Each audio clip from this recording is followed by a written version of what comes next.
Tiekamies ģimenes studijā. Darbdienās pēc 3. Sveicināti, raidījuma producente Dācis Simonovičs un Leiman pie skaņu pults un Mairds Notiņa pie mikrofona.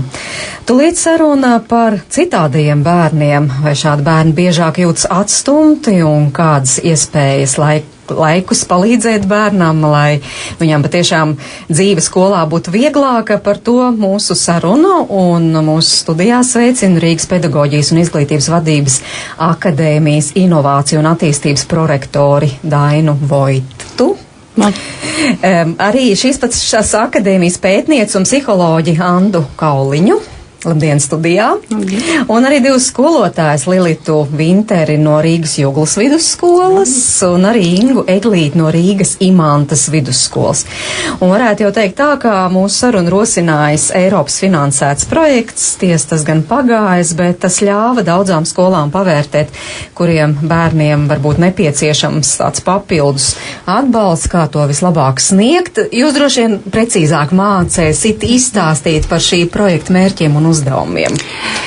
Voits kundze. Jā, paldies un jauki atrasties pie jums šeit studijā, un es varbūt galveno par šo projektu. Tātad Rīgas pedagoģijas izglītības vadības akadēmijas vadībā tika izstrādāta inovatīva starpdisciplināra programma, ko veidoja dažādu profesiju pārstāvi. Tur bija gan psihologi, gan pedagogi, gan logopēdi, neirologi, bērni tā tālāk. Un tas viņu uzdevums? Viņu uzdevums bija sadoties rokās, izveidot gan teorētisko daļu, gan uzdevums, ar ko strādāt pedagogiem. Un mēs iesaistījām šajā projektā 32 skolas visā Latvijā. Un tad mēs skatījāmies tā, lai nebūtu tikai Rīga, jo bieži vien Rīgas bērni dabūna daudz vairāk šo atbalstu nekā novadā. Mums tad bija man uzreiz grūti pateikt, bet un tā tad varu arī nosaukt gan Latgalē skolas, gan Vidzemē, visvairāk gan Vidzemē bija skolas. Un kāds bija mērķis projektam? Tātad programmai 3 daļas. Sādaļa - attīstība, profesionālā izaugsme, komunikācijas spēja, attīstība, sadarbības spēja, sociāla adaptācija. Tas ir skolēniem vai pedagogiem? Skolēniem, pedagogi šajā skolā strādāja skolēniem. Mums bija jāiestājas 680 skolēni, bet bija pār par 1000, jo no sākuma, kā jau projekts, negribās īpaši iesaistīties. Domāju, kas tad tas būs? Bet varbūt pedagogi pēc tam vairāk pastāstīs. Pēc tam, kā mums skolā skolotāji pedagogi teica, bērni jautāja, kad būs projekts. Ja? Tātad, jo programma pati pie sevi bija ļoti interesanti. Šeit nebija pārbaude, nekāda atzīme likšana, nekā tādi, bet vienkārši viss gāja tā kā vairāk uz radošumu un tika meklēts, kur bērnam ir tie problemātiskās jautājumi. Nu, teiksim, vai viņš ir grūti uzstāties publikas priekšā, varbūt viņam ir grūti atrast draugus, varbūt viņam kaut kāda agresivitāte slēptā, depresijas pazīmes. Un tad ar bērnu strādāja gan grupās, gan individuāli pedagogi. Tas nozīmē, ka nejauši jebkurš bērns varēja kļūt par šī projekta dalībnieku. Pedagogi tā kā paskatījās, kuram varētu būt tāda vajadzība šajā projektā piedalīties, un tad piedāvāja. Vecāki piekrita, un tam arī milzīga nozīme, jo šeit veidojas tā sadarbība starp skolu, kas bieži vien nav. Starp skolu, vecāku un bērniem. Nu, un tad atgriezkā saite mums bija gan no vecākiem šīs atsauksmes, varbūt pedagogi vairāk pateiks, gan ir no pedagogiem. Tad pedagogiem jājautā, jūs iesaistījāties projektā, vispirms tātad jums bija jāatrod bērni. Jā. Kāda tikko stāstīja, kā jūs meklējāt? Vispirms jau paldies rīkotājiem, ka šāds projekts bija un ka mūsu Rīgas Juglas vidusskola varēja piedalīties šajā projektā. Mēs ļoti gandarīti par to. Es esmu Rīgas Juglas vidusskolā sākumskolas skolotāja un otra profesija man ir speciālais pedagogs. Man varbūt bija vieglāk atrast šo bērnus, jo es jau strādāju skolā ar bērniem, kuriem ir arī mācīšanās grūtības. Un tad, nokomplektējot šīs grupas, mēs izvēlējāmies 3. un 4. klases skolēnus. Un skatoties vienu daļiņu bērni, kuri bija ar mācīšanās grūtībām. Tātad mācīšanās grūtības. Jā, arī uzvedības problēmas. Jā, un otra grupiņa bija varbūt bērni, bet mums bija kopā, viņi visi salikti strādājām kopā. Bērniem varbūt, kam veicās labāk, kur vairāk var komunicēt un kur var palīdzēt, lai tieši attīstītu arī šīs spējas, palīdzēt viens otram. Tā kā tiks salikti kopā. Kopīgi, jā. Mēs nosacīt, sakot, veiksminieku un neveiksminieki. Neveiksminieki mēs neteiksim, jā, jo bērni nav neveiksminieki. Un, protams, līdz ar to izveidojās lielāka sadarbība nekā tā ir varbūt klasē ar bērnu vecākiem, jo, lai bērns piedalītos šajā projektā, mēs arī informējam sākumā vecākus Un tad vecāki deva atbildi, vai viņi piekrīt šim projektam vai nepiekrīt. Un tad jau turpinājās mūsu darbs. Jūs pieredzi? Mūsu skolā ir līdzīga pieredze, jo mēs ar Lilitu var teikt tā kā kolēģis, es arī esmu speciālais skolotājs un sākuma skolas skolotāji. Un līdz ar to arī, protams, bija vieglāk atrast šos te bērnus jau zinot, ka viņi vairākus gadus nāk mācīties un meklēt atbalstu. Mums bija 3., 4. un 5. klašu grupa. Un no 5. klasēm faktiski bija tā, ka no visām paralēlu klasēm bija atrasti bērni. Un tas bija ļoti pozitīvi, ka viņi iemācījās savā starpā draudzēties. Tā kā viņi ieraudzīja, ka ne tikai viņam ir problēma vai viņa klasē, bet izrādās arī paralēlu klasē bērniem ir līdzīga veida problēmas. Un viņi ir šobrīd sadraudzējušies tiešām arī tādā skolas līmenī. Bet kādas problēmas jūs akcentējāt vai kurus bērnus virzījāt? Arī ļoti līdzīgi. Tātad ar mācīšanās grūtībām tie ir bērni un arī tādi, kas, kam ir uzvedības problēmas klasē, arī viena tāda, kas ir kautrīgi bērni varbūt, kuriem grūti saskarsmes problēmas. Un šajās te nodarbībās viņi tieši to arī mācījās, sadarboties, savstarpēji uzstāties. Jūs jau stāstāt par nodarbībām, tad ko šis projekts, kas bija tas īpašais, ko projekts piedāvāja, kā papildus strādāt ar šiem bērniem un kā viņiem palīdzēt? Projektā mums bija tā, ka mums bija grupas nodarbības un individuālās nodarbības. Grupas nodarbības notika apmēram 2 reizes nedēļā, atsevišķi 3. klašu grupā, 4. un 5. klašu grupā. Un šajās nodarbībās tātad bērni mācījās vispār draudzēties, sadarboties viens ar otru, mācījās dažādas lietas, interesantas spēles, pētīs sevi, savu personību, iemācījās emocijas atpazīt un kognitīvos procesus, uzmanību, atmiņu, domāšanu, uztveri, arī te, kā Daina minēja, dažādas valodas problēmas, šo te visu attīstīt un pilnveidot, krasojām mandalas. Tātad ritma vingrinājumi, arī fiziski tādi vingrinājumi, dažādas spēles. Tā kā nevis tā kā skolā, bet tāda, es saprotu, brīvāka. Brīvāk. Un varbūt vēl Ingu papildinot arī, kad mums bija arī iespēja mācību gada beigās, ka mums arī projekts beidzās, braukt bezmaksas ekskursijā, kur mēs izmantojam un braucām bērniem uz lidostu, un arī aiziet uz kādu citu skolu, un par cik mums kaimiņos ir Rīgas vājredzīgo skola, tad mēs arī paskatījāmies, kad mūsu bērni redzēja, kad ir bērniem, kuriem ir lielākas problēmas, un viņi tiek ar šīm problēmām galā. Tas mūsu bērni guva tādu gandarījumu, kad var izdarīt daudz ko un labāk arī. Vairākas lietas, kuras gribētos te papildināt, vai kur man radās papildus jautājumi, te izskanēja, mēs mācījām bērniem draudzēties. Dīvaini skan. Tas skan dīvaini, es domāju, ka tas tā nemaz nebija, jo iemācīt jau neko īsti nevar. Vienkārši tā bija iespēja bērniem ārpus mācības stundu laiku darboties, sadarboties un speciāli organizētā un vadītā procesā iemācīties varbūt vai apgūt tās prasmes, ko ikdienā stundu laikā nav iespējams. Jo parasti ir tā, ka skolotājiem jāiemāc noteikts priekšmets, matemātika vai sociālās zinības vai vēl kaut kas, un tur nav īsti laika ne parunāt ar bērniem, ne viņiem ļaut pašiem savā starpā parunāties. Un tad šis bija tas speciālais laiks, kad bērni varēja būt citādāk. Un kā rezultātā arī, kā atzina paši skolotāji un vecāki un bērni, kad viņi kļuva drošāki. Viņi gan uzzināja par sevi daudz vairāk, gan arī viens par otru. Un tā bija tāda iespēja papildus pilnveidoties, lai tālāk dzīvē varbūt būtu vieglāk mācīties, strādāt, dzīvot un sadzīvot kopā. Tā ļoti būtiski tā neformāla atmosfēra bija, kas te izskanēja, vai ne? Varbūt es piebildīšu, jo nevienmēr šī atzīme, šis vērtējums, vai reizēm tas to bērniņu, kas baidās, ļoti sastindzina. Ja?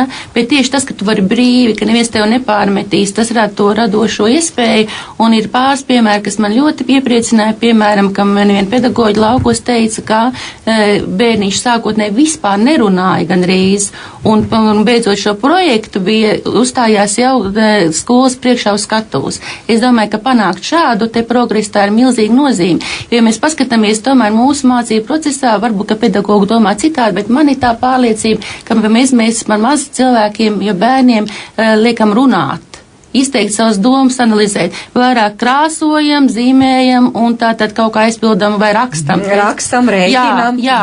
Un šīs te spējas, kas dzīvē ir ļoti vajadzīgas. Prast, izteikt savas domas, droši izteikt savas domas, kaut kādā veidā tiek bremzēts. Un šis projekts bija tā iespēja attīstīt, saprast, ka es esmu personība, es varu, es protu. Un vēlreiz mazliet pieminot par tām ekskursijām, vēl viens piemērs no Paulu novada, no tādiem tālāk šīm te skolām, ka tiešām man par izbrīnu, mēs tā kā mazliet citā realitātē dzīvojam Rīgā. Bērni vispār nav bijuši Rīgā, un reizēm ir tā, ka viņi atbrauc uz Rīgu, un viņi aiziet tikai uz veikalu. Tad mums bija tas labais piemērs, ka pirmo reizi bērni no laukiem tika Rīgā muzejā, kas man likās neiespējami. Ja? Un bērniem patīk. Jā, es gribēju jautāt, vai tāda ekskursija tas ir kaut kas īpašs, kuru būtu jāveicina projekta ietvaros, jo it kā jau skolās ir regulāras ekskursijas, kur bērni var tā neformāla atmosfērā draudzēties, priecāties un mācīties. Ekskursijas, bet redziet, tagad mums jau arī viss ir atkarīgs no finansējuma un ir skolās arī, ka varbūt ne visi šai ekskursijā var aizbraukt. Un tādēļ to arī skolā parasti nolēm vecāki, vai brauks bērni ekskursijās vai nebrauks. Bet šeit bija mums tā izdevība projekta ietvaros, ka mēs varējām visi aizbraukt un pabūt šai ekskursijā priekos kopā un paskatīties, kā notiek. Un vēl arī piebilstot varbūt Ainas kundzei, es gribēju tieši to arī, kad man arī pašai grupiņā bija meitene, kas tiešām nerunāja un neizteica savas domas, jo klasē mēs esam lielāks kolektīvs, mēs esam 30 un pāris skolēni, bet šeit mēs varbūt nebijām tik liela grupiņa, un bērniem vieglāk ir komunicēt un izteikt savas domas, kad varbūt nav tik daudz liels kolektīvs.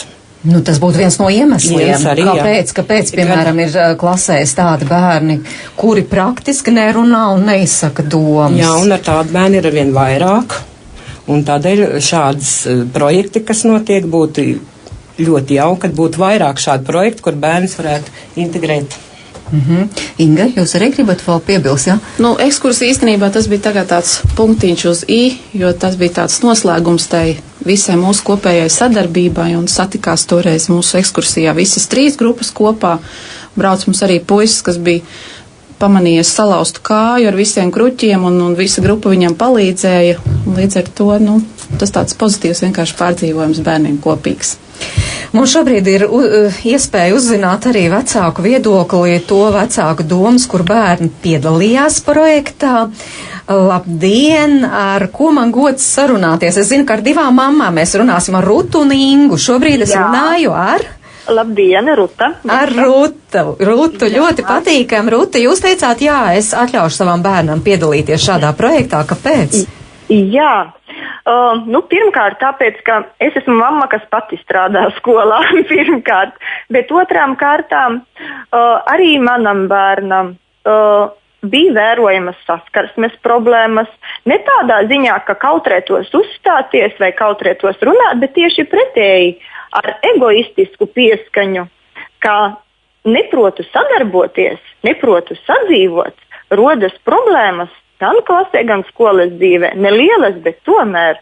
Līdz ar to aprunājoties ar pedagogiem, kuriem tika piedāvāts sadarboties šī projektā, mēs arī izlasījām mērķus un darbības principus un, protams, bijām ar mieru, ka tas noteikti bērnam nāks tikai par labu. Un jūsu secinājumi, kā tad bija, bērns piedalījās šajā projektā, ir kaut kas mainījies? Redziet, es negribētu tā viennozīmīgi teikt, jā, bērns ir kļuvis savādāks. Varbūt negluži tā, jo arī šī vecumā skolā, kur mācās mans bērns, tātad bērni no 3. līdz 6. klasē darbojās šī projektiņā, un šis vecums tomēr ir tas viss sarežģītākais, kad bērns ļoti, ļoti mainās. Un šobrīd mans bērns mācās jau 5. klasē, projektā viņš bija 4. klases skolēns, man tā šķiet, ka viņš ir kļuvis savādāks. Vai tas ir projekta ietveros, vai tas ir vispār skolas dzīve kā tāda, viņu ir ietekmējusi aizvien vairāk. Bet, tā saskarsme man šķiet ir savādāka. Varētu teikt, atvērtāks jūsu bērns ir kļuvis? Jā, un varbūt gan atvērtāks, gan arī tieši uz saskarsmi pozitīvāk tendēts. Varbūt mazāk jūtīgs, mazāk centriskāks, jā, vairāk prot arī uzklausīt citus, jo es arī šeit klausos jūsu raidījumu, jā, un kolēģi runāja, sekoju līdzi, ka jā, daudzi bērni neprot uzstāties, bet ļoti daudzi bērni arī neprot uzklausīt citu. Neprot pieņemt cita viedokli, tas arī mūsdienās ir ļoti, ļoti svarīgi.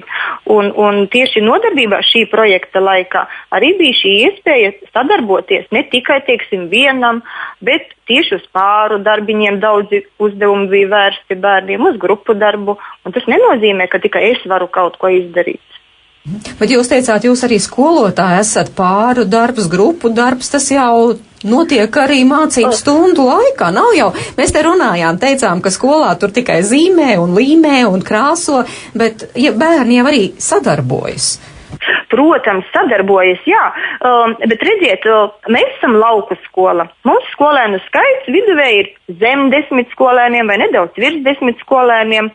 Un līdz ar to arī pat bērni vairāk tiek mācību process virzīts tā, ka viņš tiešām individuāli tiek vairāk uzrunāts gan par viņa sajūtām darbā, gan arī par to, viņa zināšanas pārbaudot. Bet varbūt arī, nevienmēr skolotājiem sanāk, tā atbilstoši tematam norganizēt to grupu darbu. Bet mūs iepriecināja tieši tas, ka, šī augstskolas speciālistu izstrādātie materiāli jau gatavi darbam, skolotājiem atvieglo darbu, un līdz ar to arī bērnam nāca kaut kas jauns. Ja? Neredzēt šo uzdevumu, neredzēt tas spēles, un tas, protams, viņus ieinteresēja. Paldies Rutai, un vēl viens mammas viedoklis. Inga, labdien! Jā, labdien! Arī jūsu bērns piedalījās. Varētu par savu bērnu mazliet kaut ko pastāstīt? Ko es varētu jums pastāstīt? Mums bija mācībās tā pagrūtāk mums gāja, un tad mēs pieteicāmies uz to projektu. Un tās, piemēram, ka stundās sēž tās 40 minūtes, viņa tāda ļoti, visu laiku tā kā, tāda, nevar nosēdēt tās 40 minūtes mierīgi. Un tad, kad ir tas projekts, kad viņi tur darbojās visi, tad tā uzmanība ir savādāka.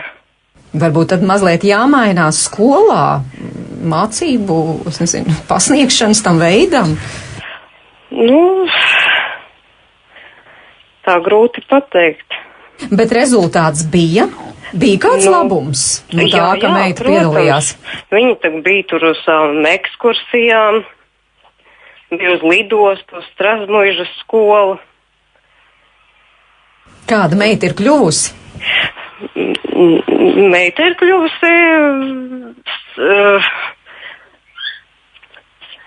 mācībās, jā.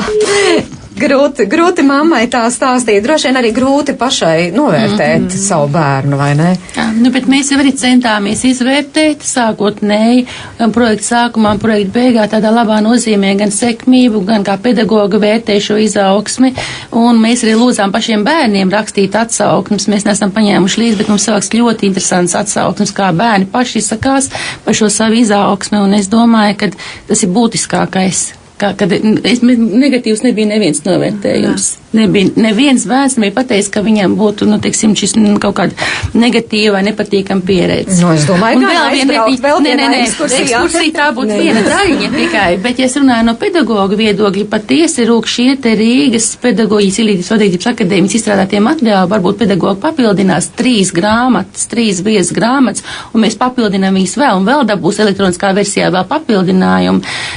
Vismaz lauku skolās un arī citur esat dzirdējis tikai tās atsauksmes, ka viņi sev ir integrējās jau mācību materiālos iekšā izmanto. Tas nozīmē, ka pēc šī projekta ir tapuši mācību materiāli. Jā, tā kā palīgs skolotājiem, jā. Kā varbūt tas, par ko jūs runājat projekta ietvaros, kā to integrēt mācību laikā? Piemēram, tur ir matemātikas uzdevumi, kas ir jautri. tur ir, teiksim, valodas vingrinājumi, kas ir jautri, kas nav nopietni, kas nav tādā veidā, ka, teiksim, tur, piemēram, ir izpratni par to, ka kustība veicina domāšanu, ritmika attīst smadzenes. Mēs liekam kopā, tāpēc ir šī integratīvā pieeja. Mēs tādu cilvēku nezadalām daļiņās. Psiholoģija, pedagoģija, valoda mēs liekam kopā un mēģinām rast šo te kopējo risinājumu. Un tas ir izdevies, manuprāt, es pati pat mazliet brīnos, neslavējot sevi. Mēs brīnos, cik mums labi izdevies, jo tas bija kolektīvs darbs, jo sākotnēji, ka mēs izstrādājam šos materiālus, ko tagad izmanto, un es domāju, izmantos vēl plašāk skolā, mēs lūdzām pedagogus izvērtēt, kas ir pareizi, kas nē, tiem, kas tieši strādā. Un tad, pateicoties šīm te rekomendācijām, mēs vēl uzlabojam šo materiālu. Nu, un tad iznāca, manuprāt, tīrs smuks 3 grāmatas, varbūt pedagogi var teikt, kā viņi to. Jā, Anda, varbūt vispirms varat papildināt kolēģi. Nu jā, tā sākotnē ideja varbūt par to mums radās tāpēc, ka mums katram jau ir kaut kāda savu pieredze, katram skolotājam un speciālistam, bet bieži vien šī pieredze ir kaut kur paslēpusies grāmatplauktos, citā kaut kādā vietā, un viņi netiek īsti izmantoti. Un tad sanākot kopā un apvienojot šīs savas idejas un pieredzi, radās arī šie materiāli, kas neapšābām ir plus gan skolotāja darbam, kas ir jau kā gatavi, vienkārši lietojams, gan darba lapas, gan konkrēti uzdevumi, kas aptver šo daudzpusīgo pieredzi, gan par saskarsmes prasmēm, gan mācīšanos, gan uzvedību, gan kustībām, un līdz ar to ir vienā grāmatā vai vairākās varbūt grāmatās ir apkopot tā daudzpusīgā pieredze, ko var izmantot gan skolotāji savās audzināšanas stundās, gan ārpus klases nodarbībās, un tieši tādēļ, ka viņi ir apvienoti. Varbūt skolotājs precizēs. Jūs jau noteikti esat iepazinušās, vai ne? Jā, varbūt kādu konkrētu piemēru, jo ļoti grūti ir tā vispār saprast cilvēkam, kurš varbūt klausās, nekad nav bijis skolotājs. Kā jūs izmantosiet? Piemēram, Dainas kundze, kā teica, matemātiskie uzdevumi, jo klasē matemātikas stundā bērni strādā ļoti nevienmērīgi. Viņi strādā visi vienādi sākumi, varbūt, bet nebeidzam vienādu uzdevumu. Un tad varbūt bērniem, kuriem šī rēķināšana padodas ātrāk, tad šis varētu būt jau kā papildus materiālam, kamēr varbūt citi mēs šo uzdevumu pabeidzam un pēc tam izlasam. Tad ļoti daudz. Tas, kurš aizsteidzies citiem priekšā, tas var to jautro uzdevumu. Arī tā varētu, jā. Viens no variantiem tas būtu klases stundās varētu izmantot. Un mūsu skolā jau mēs šo materiālu mums atrodas skolas bibliotekā, kur jau var arī izmantot ne tikai tie skolotāji, kas mēs piedalījāmies projektā, bet arī jau citi skolotāji. Vēl kāds piemērs ir dzīves? Tur ir ļoti daudz arī tādu, kas ir atmiņas un uzmanības vingrinājumi, ko var katras stundas sākumā vai kādu dinamisko pauzīti taisīt, ja teiksim, sākums skolā. Un mūsu skolā šobrīd ir tā, ka tā domāšanas daļa, kur ir loģiskās domāšanas vingrināšana, tiek ļoti intensīvi izmantot arī Dambratas pulciņā, ja, un bērniem patīk, un skolotāji tiešām arī ikdienā izmanto. Tāpat kā klases stundās arī šī prasme sadarboties un tā personības izpēta, kas bija arī meklēt savus vājos un varbūt stipros punktus, kas ir pats svarīgākais, ja, bērniem, motivāciju, mācīties arī kaut kādā veidā attīstīt. Bet tas patiešām bija kaut kas jauns? Jums kā skolotājai pieņemsim, kaut ko pavisam jauni uzzinājāt, ko nebijāt iedomājusies, ka tā varētu strādāt vai šādu metodu varētu izmantot? Protams, ka bija daudzas jaunas lietas, bija arī tādas, kas varbūt ir zināmas, bet aizmirstas, jā, un... par tām jaunajām, piemēram. Dažādi vingrinājumi, teiksim, atmiņai un domāšanai, uzmanībai. Ļoti daudz tādu vingrinājumu, ko ikdienā, patiesībā skolotāja stundā varbūt kāds izmantoja, jā, bet šeit bija ļoti daudz variantu, kā to var darīt. Jā, ka tur redzes atmiņu vingrināt, dzirdes atmiņu vingrināt, jā, arī ar kustībām izmantot, jo bērni jau ir ļoti dažādi. Viens atcerās tieši ar redzes palīdzību, cits ar dzirdes, cits ar kustībām, un tad šī bija tā iespēja katram kaut ko piemeklēt tieši viņam atbilstoši. Varbūt es varētu piebilst, ka mums bija ļoti daudz sadarbības partneri projektā. Tātad te mēs varam runāt par Latvijas logopēdu asociāciju, bērnu neirologu, bērnu psihiatru biedrības un Latvijas Universitātes medicīnas koledžu, bet tos tikai pieminu, kāpēc? Tāpēc, ka mēs arī pievērsām uzmanību šīm te problēmām, depresivitātēm, tā tālāk, un brauc šie speciāli skolām. Tātad arī strādāja paralēli skolotājiem, ne jau katru reizi, bet arī tā kā varētu teikt pēc skolotāju lūguma vai arī atsevišķi. Un mēs arī lielu uzmanību veltījām tādām problēmām, kam skolā, tā kā starp citu runā, ko noteikti vajadzētu ieviest. Tā ir uzturs, veselība, higiēna. Ja? Jo veselības mācība, manuprāt, patreiz nav par to runā, un tas ir ļoti liels mīnus. Tas ir ļoti liels mīnus, jo, ja cilvēks nesaprot savu ķermeni, šīs te pamatprasības, kā to darīt un ko darīt, un bērniem pēc tam ir milzīgi interesi. Un es patreiz jums nepateikšu precīzi, bet tik absurds ir atbildes nākuši par cilvēku organismu un uzturu, ka tu reizēm var brīnīties, kur vispār tāds rodās, pat laukbērniem. Ja? Bet šāds komandas darbs, tā darbošanās, lai bērnam palīdzētu, arī it kā jau nekas jauns nav.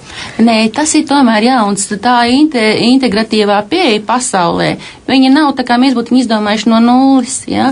Bet tā, ka strādā komandā, šis starpdisciplinārā pieeja, tas patiesībā ir ļoti būtiski, jo paskatāmies tā, bieži vien sanāk psihologi kopā izrunājās, ko psihologs domā, tā, tur ir viena tēma. Psihologs vai skolotāji, ja? Nē, psihologs vienkārši tāpat, psihologu biedrībā sanākam kopā. Sanāk, teiksim, fiziologi, par bioloģiju, par kaut kādām uzturu, sanāk mediķi, ja?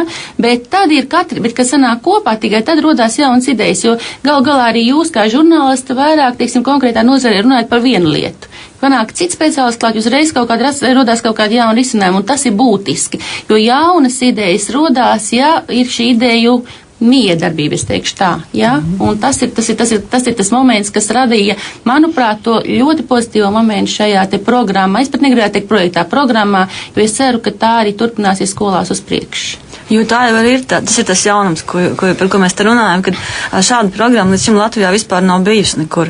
Viņi apvieno tieši šo daudzo speciālistu pieejas, viedokļus, un ar to tas ir tas īpašais jaunums, kad mēs varam izmantot veco pieredzi, bet citādākā varbūt skatījumā. Un arī par tiem varbūt aizteicoties priekšā par rezultātiem, ka, protams, ka skolas tas mērķis ir mācīt bērniem būt gudriem un ielikt atzīmes, un viens no rādītājiem, ka šī programma tiešām palīdzēja, bija tas, ka gan iz visi skolēni uzlaboja savus sekmes mācībās. Tad te atkal pierādās, ja bērns labi jūtas skolā. Jā. Viņš kļūst drošāks, viņš kļūst atraisītāks, viņš sadarbojās, viņš vairāk uzticās varbūt skolotājiem, arī skolotājs labāk iepazīst bērnu, un viņš netiešā veidā mācās labāk. Jā, un vēl viens akcentiņš, ka tieši uzmanība tiek pievērsta konkrētajam, vienam skolēnam, konkrēti viņa personībai, viņa izpētē, vai ne? Konkrētām problēmām. Kā es to vienmēr uzsveru, nevis kritizējot, bet izsejot to pozitīvo, kas ir, lai mazliet kompensētu to, lai palīdzētu kompensēt to problēmu, kas ir bērnam. Jo ar kritiku, es domāju, mēs daudz nevaram panākt un meklēt vainīgo, vai vainīgs ir skolotājs, vai vainīgs ir vecāks, vai varbūt bērns slikts ir. Tad mēs slēg kaut ko meklējam vainīgo. Man liekas, ka te ir jābūt atkal tām komandas darbām, ko es teicu, mēs atradām šajā projektā.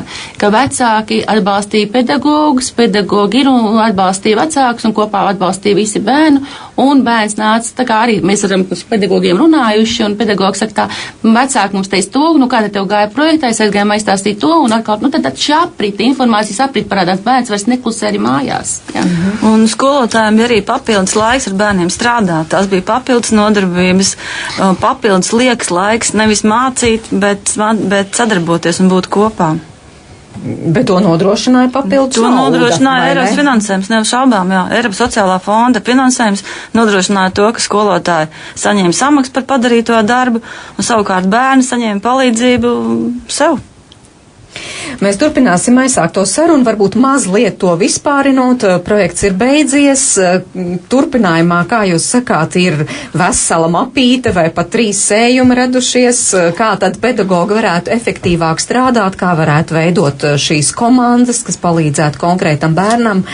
Bet turpināsim par to, kā tad patiešām tajā esošajā situācijā, kad projekts ir beidzies, kā bērniem labāk palīdzēt, lai viņi labāk justos skolā. Mēs tiekamies ģimenes studijā. Un šodien pie mums ciemos Daina Voita un Anda Kauliņa no Rīgas pedagoģijas izglītības vadības akadēmijas, un arī 2 skolotājas, Lilita Vintere un Inga Eglīte. Mēs te vairāk runājam par tādu Eiropas finansētu projektu, kurš ļāva vairāk paskatīties, kuri bērni tad skolā jūtas sliktāk, kāpēc viņi tā jūtas, un arī šiem bērniem palīdzēt.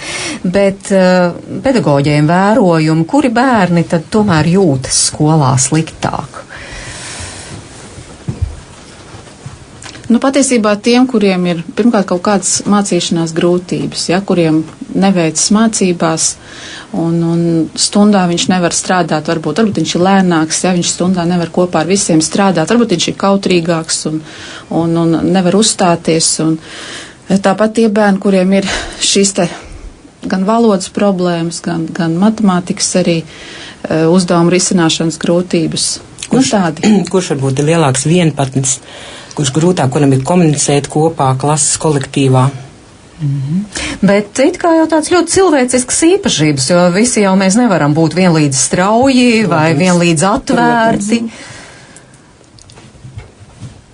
Ir arī tie bērni, kuriem ir, teiksim, kuri ir tādi aktīvāki, ja, kurus arī grūti ir pieņemt klases biedriem, tā kā arī šiem bērniem ir grūti iekļauties klases kolektīvā. Nu, tad kā jūs vispār skolotāji risināt tās problēmas?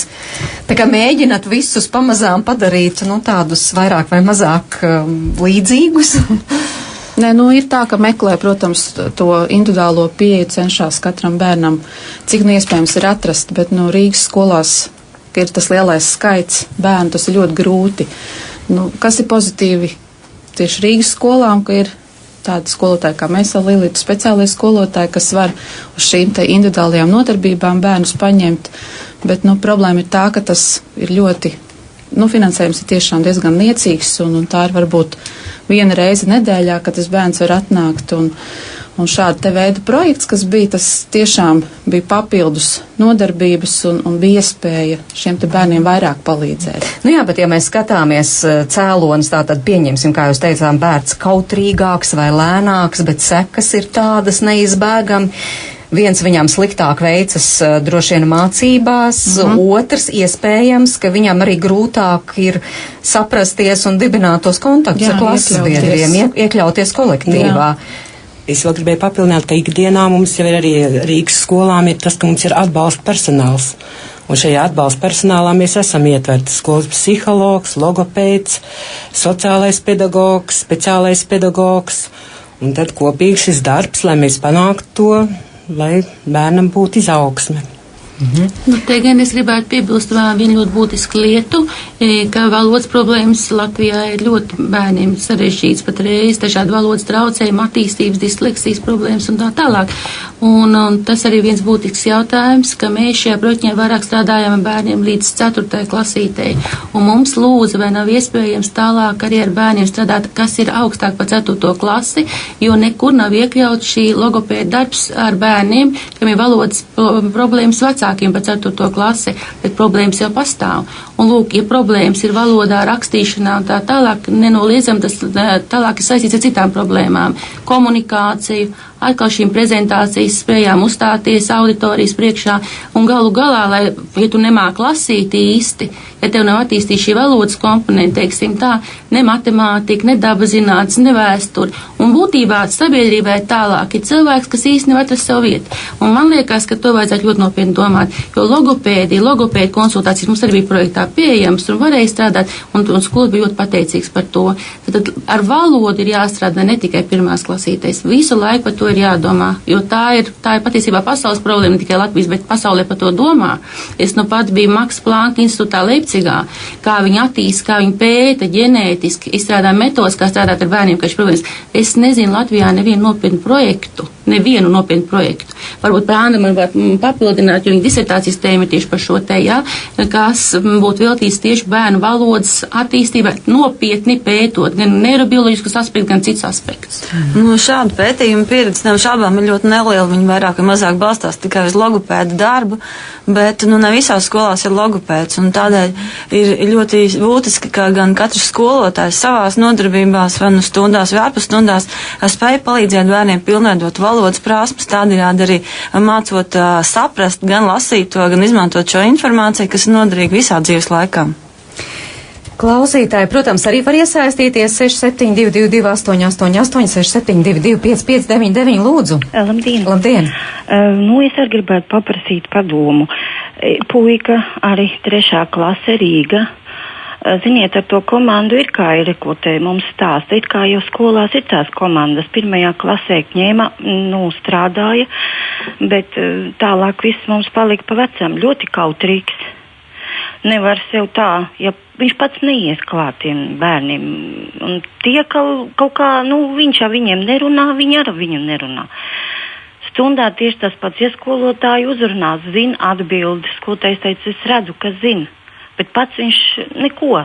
Tā visu laiku viens. Kurā klasītē mācās jūs bērns? 3. puika. Puika.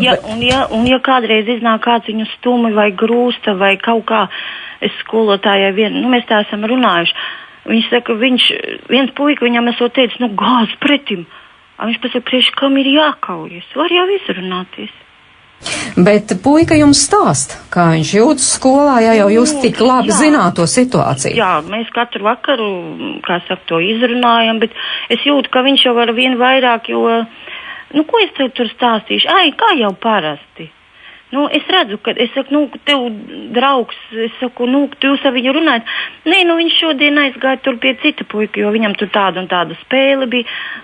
Tas man atkal neņem uz to spēli, tāpēc, kad es to nemāku spēlēt. Es saku, bet pats ejklās, kā es tā iešu, ja mani nesauc? Ko darīt ar tādu bērnu? Kā man pacelt viņa pašapziņu? Mēs visu, ko cenšamies mājās darīt, ka viņš pareizi ir izdarījis un labi, un viņš dzied kolektīvā, bet tur arī saka, viņš tā maliņā. Paldies! Es domāju, ka šī ir tā diezgan izplatīta problēma, ar ko mums nākās saskarties skolā strādāt, un droši vien arī vēl daļai vecāki. Un ļoti jauki, ka puisis stāst, un ļoti jauki, ka jūs viņam mājās palīdzat un runājaties viņu un sniedzat atbalstu. Palīdzēšana no vecāku puses, kas tad ir tā runāšanās? Pirmkārt, tā ir palīdzība uzklausot savu bērnu, to, ko bērns stāsta, saprotot, pieņemot viņu tāds, kā viņš ir, nenosodot, ka viņš varbūt vairāk ir malā. Saprotot, ka katrs mēs esam tādi, kā mēs esam. Tāpat laikā ir tā otra puse, kas ir skola, kas ir skolotāji, kur arī, kā es teicu, viena lieta ir iemācīt noteikti priekšmetu, bet otra lieta ir palīdzēt viņam izaugt par labu cilvēku. Un tad tā ir tā draudzēties, mācīšana, kopā būt mācīšanās. Tas ir tas, kas oficiāli nekur varbūt nav ierakstīts nekādos izglītības likumos un tādos normatīvos aktos, bet kas bieži vien ir svarīgāk un kas prasa no skolotāja gan lielāku pedagoģisko meistarību, gan varbūt lielāku iejūtību un pacietību, gan arī spēju saprast un izprast tik vienu bērnu, kas ir klasē. Pedagogiem ir kādas idejas? Jūsu klasē šāds bērns, kā tikko mamma stāstīja? Jā, kā palīdzēt, mamma prasīja? Šo situāciju uzreiz grūti tā pateikt un analizēt, jo tur jāzina ir varbūt vairāk kā klasē šis bērns jūtas. Bet es domāju, ka šeit jau ir tā sadarbība skolai ar vecākiem. Kad, lai skolotājs vispār pirmām kārtām palīdzēt šim bērnam, nepietiek tikai tā, kā es redzu, kā šis bērns jūtas skolā, bet arī ļoti liela sadarbība. Un tad savukārt mēs spējam kā audzinātāji atbildēt uz jautājumiem, kā mēs varam labāk palīdzēt. Viens no variantiem. Protams, ka ļoti grūti ir šādu konkrētu situāciju atbildēt, nezinot situāciju, bet kaut kādas versijas jau var būt. Variants ir, protams, mēģināt atrast, kas ir tas, ar ko šis puisis var izcelties. Jā, un varbūt, kas ir tā viņa stiprā puse, un tad palīdzēt viņam to attīstīt, un tādā veidā viņam justies labāk. Bet jums ir laiks? Kā skolotājām ar to nodarboties? Jūs gan sakāt, jums varbūt kā speciāliem pedagogiem ir laiks to darīt, bet... Tur ir jāskatās, protams, ka tas ir ļoti atkarīgs vispār no skolotāja, kas ir klasē, no klases audzinātāja, jo būs viens, kas varbūt steigā paskries tam visam garām, un būs cits, kas atradīs laiku un iedziļināsies tajā problēmā. Bet skolotājiem būtu jāpamana, ka kāds bērns slikti jūtas, piemēram. Skolotājiem to būtu jāpamana, bet skolotājs arī to varētu nepamanīt, jo bērni uzdās ārkārtīgi dažādi, un tas, kas varbūt vienam viņš jūtas slikti, viņš varbūt to ārēji varbūt nemaz neizrāda. Bet tāpēc arī ir klasēs dažādas draudzēšanās nodarbības, dažādas saskarsmes prasmes, pilnveidošanas nodarbības, ko skola kā tāda realizē gan audzināšanas stundās, gan dažādu speciālistu vadībās, un katrā skolā tas notiek pilnīgi atšķirīgi. Klausāmies, lūdzu. Labdien. Sakiet, lūdzu, es gribētu mazliet nokomentēt to, ka būtu ļoti vēlams, ja šāds projekts būtu arī noteikti tiem bērniem, kas ir vecāki par 4. klasi, jo šis pārējais posms 4, 5, no 4. klases uz 5. klasi principā ir tāda bērnu iesviešana pieaugušo dzīvē. Un es arī tieši tāpat kā iepriekšējā mamma esmu saskārusies ar bērnu pašapziņas celšanu kolektīvā. Man ir tieši tāds pats jautājums. Es domāju, vispārnāc atbildes uz to var atrast, jā. Un šai gadījumā ļoti daudz bērni paliek,